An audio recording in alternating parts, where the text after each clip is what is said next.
अस्सलामुअलैकुम दोस्तों, welcome back to our channel find Urdu.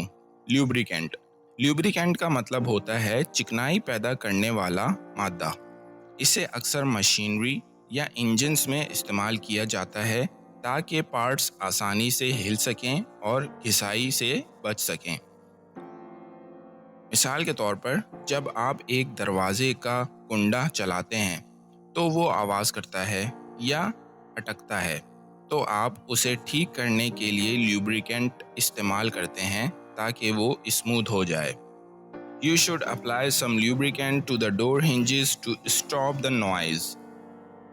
तुम्हें दरवाजे के कुंडों पर कुछ ल्यूब्रिकेंट्स लगाना चाहिए ताकि आवाज़ बंद हो जाए। तो दोस्तों, ये था ल्यूब्रिकेंट लफ्ज़ का मतलब और इस्तेमाल। उम्मीद है अब आपको समझ में आ गया होगा। मिलते हैं नेक्स्ट वीडियो में। शुक्रिया।